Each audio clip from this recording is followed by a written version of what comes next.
Hello, YouTube subscribers, and those of you that are here for the controversy. Let's admit it, controversial videos get lots of hits, and some of you are here just for that.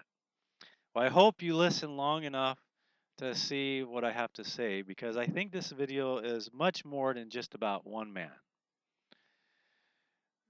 I honestly didn't think I would do another video like this. I did the one on Dwight Dress, trying to just hoping to wake some people up so they would listen a little more critically to him. I mean, he was basically praising Islam and the Quran in his series of 3 sermons. And look, the Quran was written by a pedophile. God and Satan do not work together. End of story. So if I woke a few people up so they listen a little more critically, great. But other than that, I consider that a lame video, and I wanted to do a whole lot more. So today, yeah, I'm going to talk about Marvin Moore and some comments he made. And if you're somebody that likes Marvin Moore, you follow Marvin Moore, I ask you just listen at least to 9 or 10 minutes of this video. Look at some of the statements he has made, and then you decide whether you want to keep listening to this man or not. Well, who is Marvin Moore? Well, we know he has been the editor of Signs of the Times for many, many years. He worked at Pacific Press for many, many, many years. He's still a speaker that is invited to camp meetings and churches, and he has not published, he's written many books that have been promoted and sold at the ABC. The first quote of his I want to start with, I think, is just, it really shows you where he's coming from. And this is something he wrote all the way back in 1999 in Signs of the Times, and it was an article titled, What is Faith? In this article, he made this statement.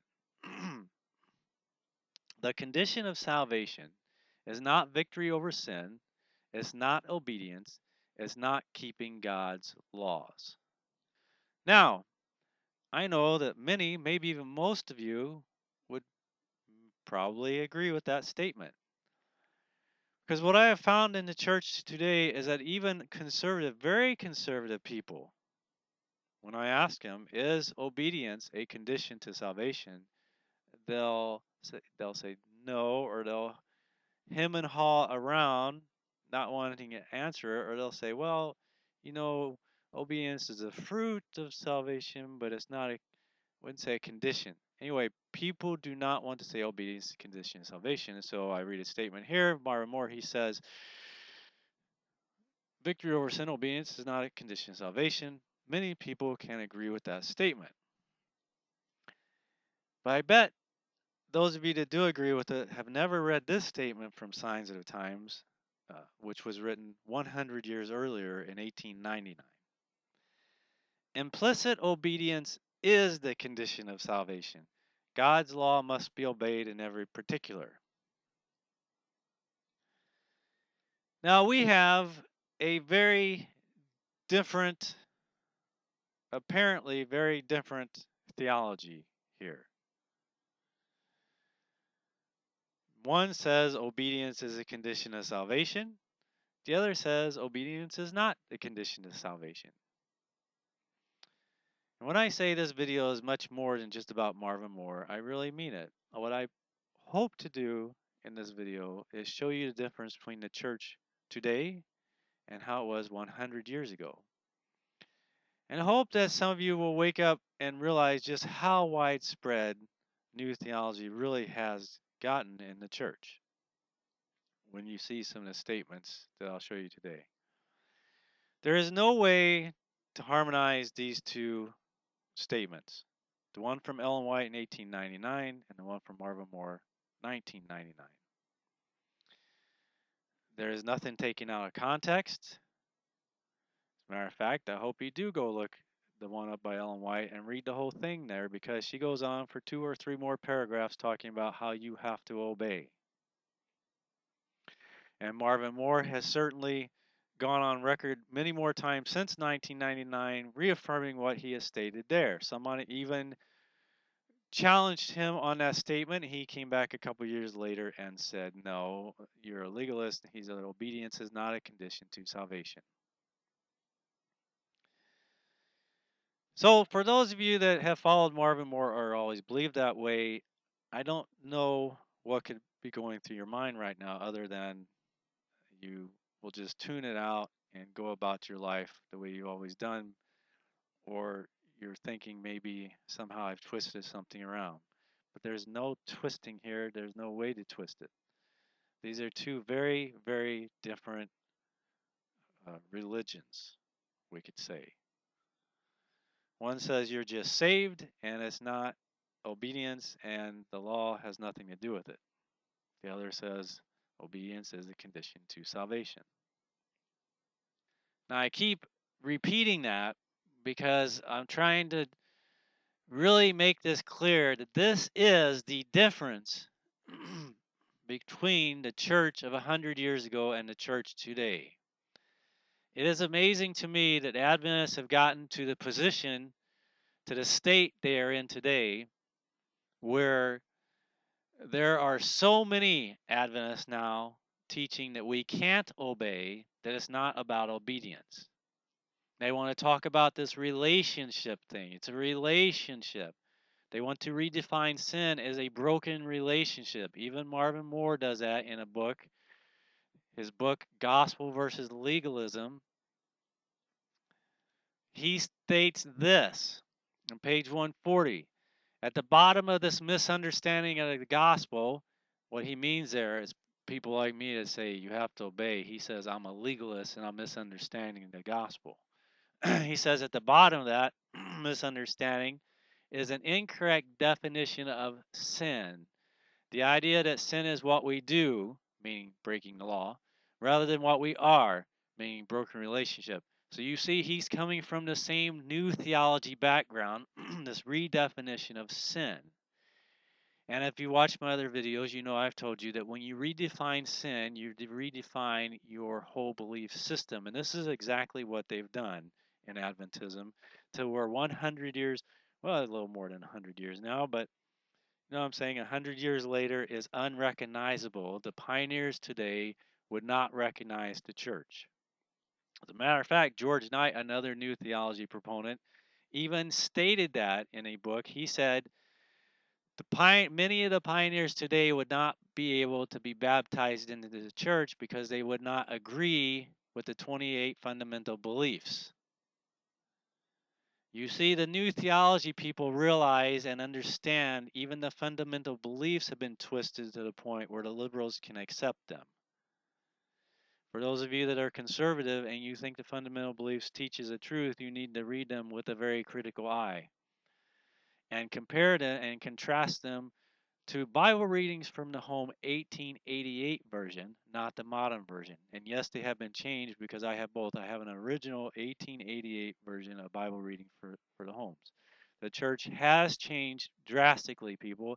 It changed from teaching obedience is a condition to salvation to where now they say obedience is not a condition to salvation. It is night and day, and exactly what Ellen White said would happen. She said that in the last days, instead of being legalists like the Jews, people would be all about love, love, and grace, grace, and obedience would be nothing. And when she wrote that, she wasn't writing it for the Sunday churches. So I go back to my original thought here about how is it that Adventists have reached this state where in 1844, the whole movement in 1844 was about judgment was starting. The sanctuary was being cleansed. So a church was being raised up to teach people, get ready, get ready, get ready. You have to actually keep the law of God. How as we got from there to we're saved, we're saved, we're saved. It's just a relationship, even if I'm willfully breaking the law of God.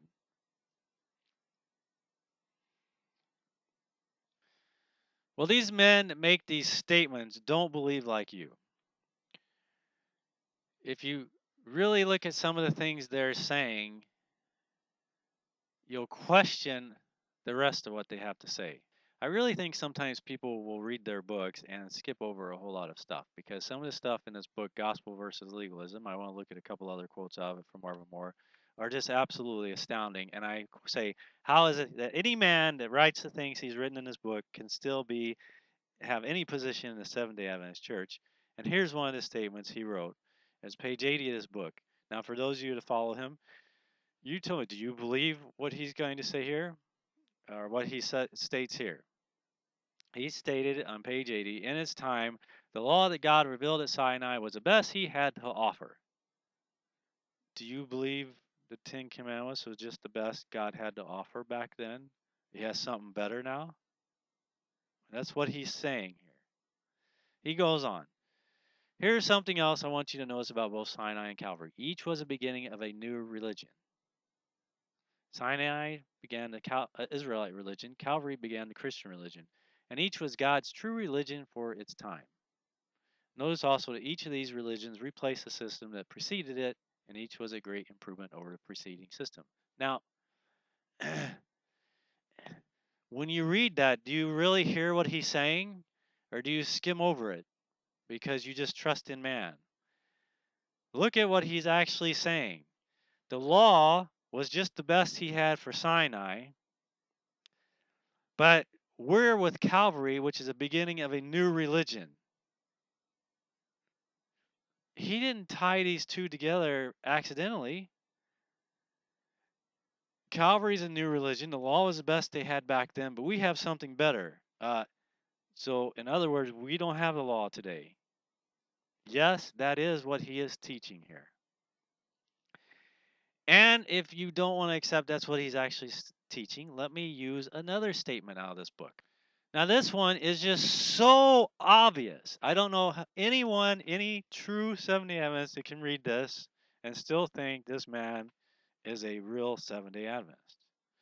Page 122, 123, he stated, we need to consider the possibility that the Sabbath of the commandments might be included in Paul's comments in Galatians 4:10 about days, months, seasons, and years. Now, maybe people read that and we're such poor Bible students today, we don't know what he's saying there.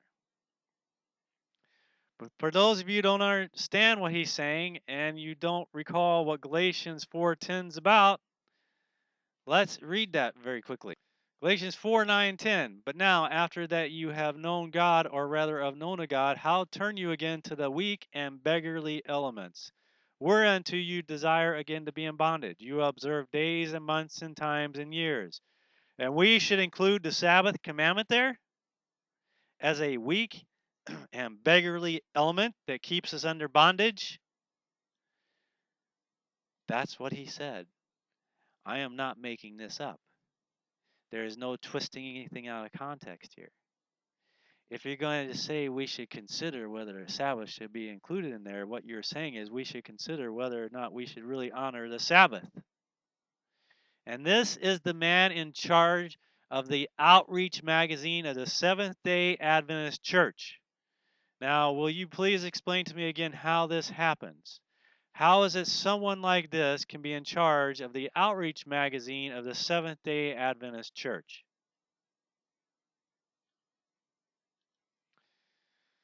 Any honest Bible student knows that he's not talking about commandments in this passage. Only the very radical ecumenicals will throw the law in there and say the law is completely done away with. You live like you want. As long as you believe, you're saved. Here is Marvin Moore saying we should consider the Sabbath of the commandments being included in Paul's comments in Galatians 4:10. Really? But it's no surprise since he has admitted on many, many occasions that he breaks the Sabbath regularly. He sees nothing wrong with buying gas and eating out on the Sabbath. Marvin Moore is a man who's on a mission to destroy historic Adventism. Anything I've read from him, he makes a point to try and stamp and destroy anybody that's teaching standards or obedience. As a matter of fact, this whole book, Gospel versus Legalism, it was written just for that sole purpose. Now, I'm not making this up. The beginning of the book, he talks about, oh, I'm sorry, I have to talk about dirty laundry, which is a farce. He's always doing this. But he talks about the poor legalists in the church, meaning those that teach you have to actually obey, that there are standards the church should have. Um, by the way, for those of you that think there shouldn't be standards, I say, what's wrong with standards? McDonald's even has standards that you abide by to work there.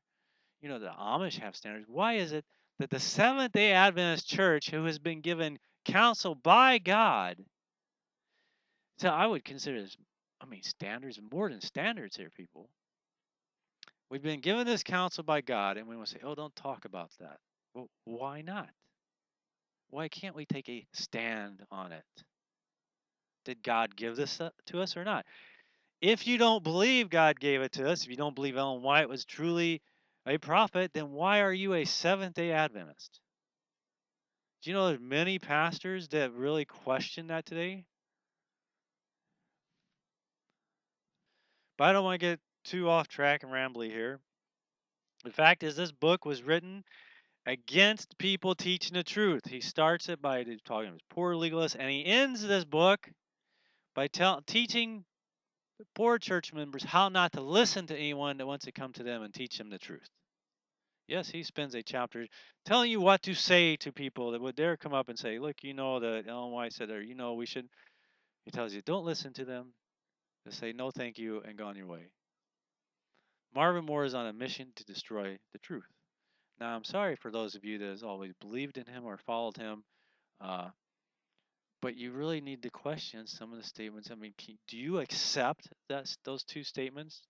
These three actually about obedience. And what about that one that contradicts what Ellen White said? What about do you really believe that way? Then I question uh, your understanding of Adventism. Then, if you believe the way he does. But see, Marvin Moore's problem is the same problem Satan had. See, when Satan was Lucifer, didn't he make the argument we don't need laws? We're above that, you see. We're holy beings. Well, in this book, Marvin Moore has basically stated the same thing. We're above laws now because we're under Calvary. And he reaffirms that thought on it was page 143, 144, when he stated this. Legalists find the idea of making up their own minds about what is right and wrong quite threatening. This is particularly true when common sense would suggest a course of action contrary to what Scripture seems to say. Now, do you believe that? So, so now we're just supposed to make up our own minds about what's right and wrong? I'm sorry, but Marvin Moore has the hellish torch of Satan in his hands, as Ellen White said that many pastors would have in the last days. His theology is so crazy, you have to ask yourself, how is it he is still the editor of Signs of the Times?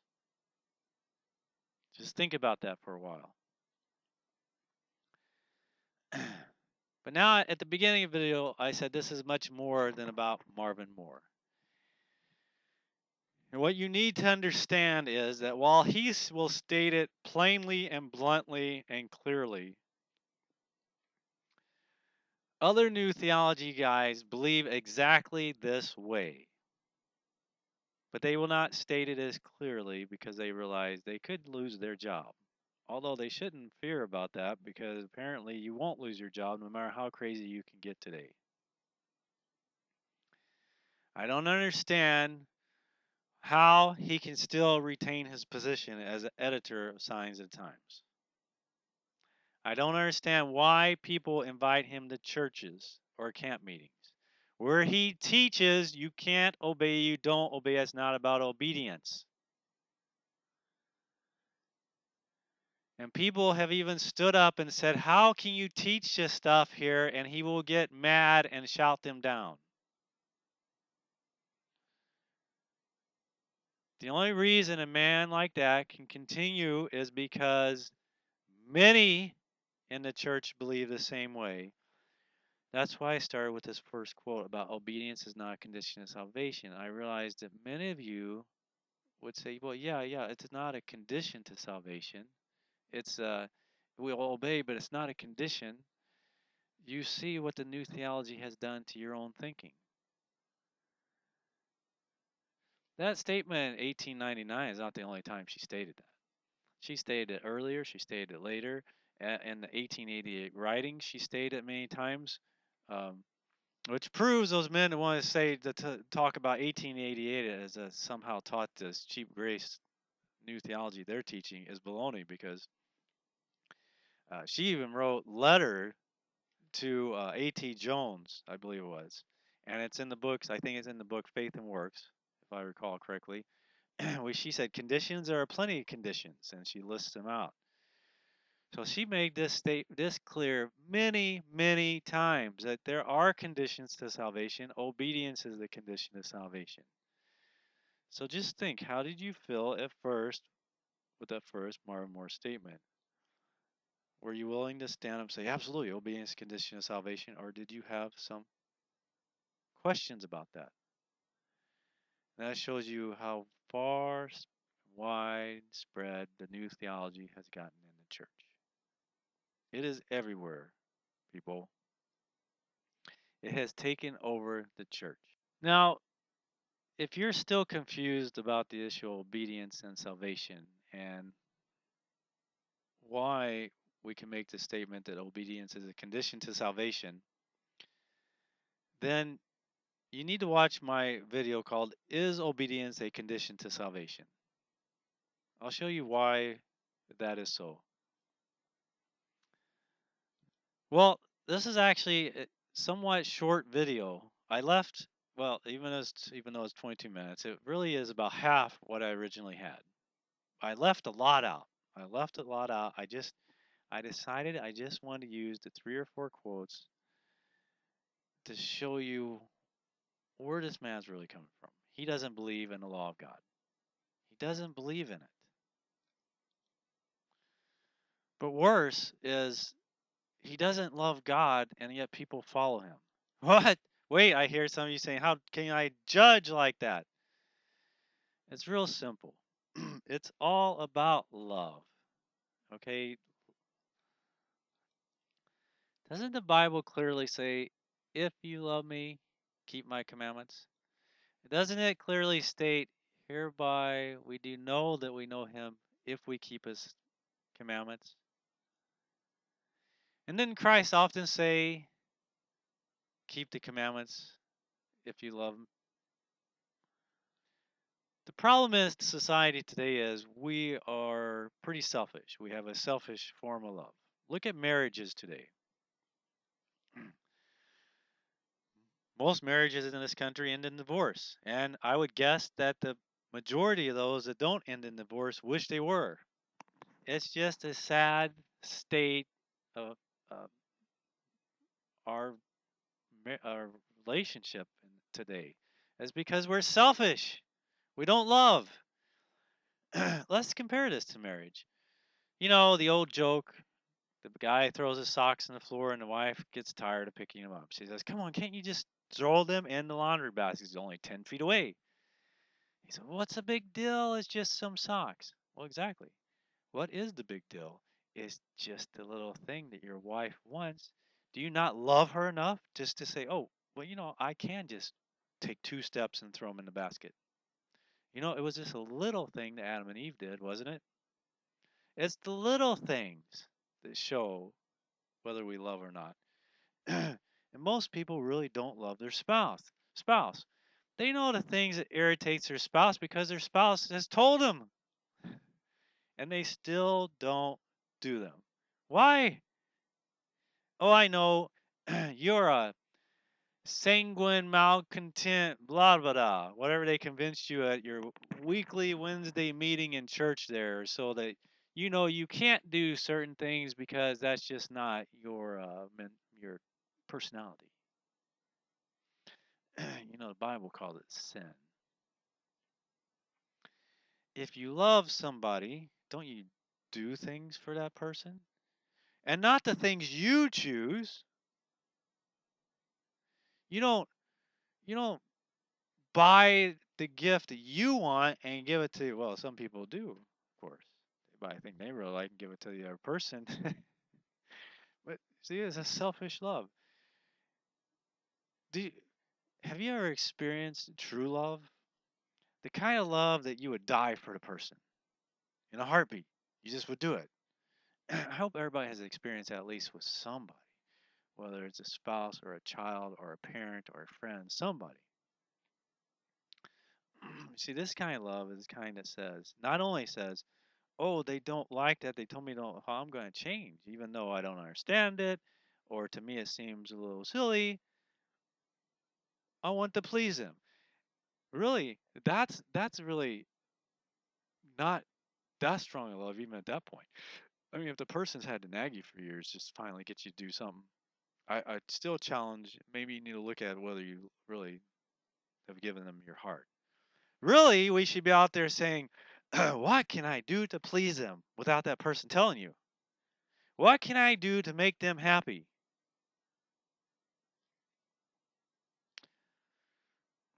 Well, we treat God the same way. We say, "Lord, I'll give you my heart. Well, I'll give you this part of it. I will follow the health plan, Lord." For me, that's very easy because diet was never a big, food was never a big deal for me. So that's easy. But I could have 10 other things. And he said, "Well, look, I'm obeying you, God. I'm obeying you with this one thing in my life. Don't talk about these other 10 things." I'm afraid that's how the majority of Christians do with with God. But what does the Bible say? If you break the law in one point, you've broken, that's right, you break the whole thing. It's either all or nothing. We either give our all to God or we have given nothing. We need to question whether we truly do love God. And these men running around talking about relationship, relationship, relationship, saying you don't have to obey, proves they do not love God, because you would not be saying that. You would be saying, oh, if you love God, you will obey. If you love God, of course you're going to obey. If you love God, of course obedience is a condition to salvation because you'll be obeying. So if you're not obeying, that shows you don't love God. And so therefore it's a condition because you understand it shows where your heart really is. It's as simple as that, people, and we've made it very hard. The darkness has come into the church, and we're such weak and ignorant human beings. I mean, look at the apostles. It was right in their face and they still didn't get it. Well, same with us today. Why do we think we're any better? Why do we think we're any better? We're human beings and Satan blinds our eyes. But it's just that simple. If you really love God, if He really has your heart, you will obey. Therefore, obedience is a condition to salvation. Not that you just work on obeying to be saved. That's where there are legalists and they fall on the other side of the ditch. But because you love God and you will do things to please Him, and you'll do things because you say, "Look, I trust in God. I believe this will be better for me. It sure is painful right now. It sure is hard to stop right now. It sure doesn't feel good right now. Boy, I just don't see how this can work out right now." If you're a true Christian, you've probably gone through that at least once. You're really like, "Man, I just don't think I can do it." But at some point, you have to get the trust, the belief, the love, the faith. I don't know why it says faith. Faith has to get to the point where it controls the impulses and affection of the heart, or else you don't have faith to be saved. And it does have to reach that point. You have to get to the point where you say, "Yeah, Lord, you're asking me to climb this mountain, sacrifice my son. And this seems ridiculous, Lord. It just, what you're asking doesn't make any sense. Let me tell you a million reasons why it's not fair. It's not fair, Lord, what you're asking either. But I've done it my way for all these years, and boy, I don't understand it, but I'm gonna do it. And I believe something's gonna work out somehow. And we have to at least get to that point. So where is your heart really? This is what we should be asking ourselves every day. Every morning, we should be saying, Lord, take our hearts. Please, Lord, I don't understand things. I'm not going to see things right in the right way. I'm going to make mistakes, but help me not choose to sin. Help me to trust in you, to do your will because I love you. Ultimately, you know, people in heaven are going to be there because they love God. And the people outside of heaven are going to be there because they really did not love God. I don't care what position they had, what they said, or what they wrote, or what they talked about. Obedience is such a clear uh, indication of the heart. It really, really is. God knew what he was doing here, folks. So you see, you can have the Bible memorized. You can be a great evangelist. You can be a great historic evangelist preaching the truth, man. Just it sounds great. It sounds good. It's wonderful stuff. You can be like A.T. Jones comes out with this truth that they've lost sight of. And yet Ellen White said, you know what she wrote to A.T. Jones? She said, you have a hold of the truth, brother, but the truth doesn't have a hold of you.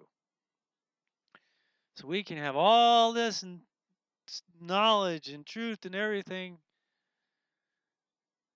but obedience will show whether or not God has a hold of us.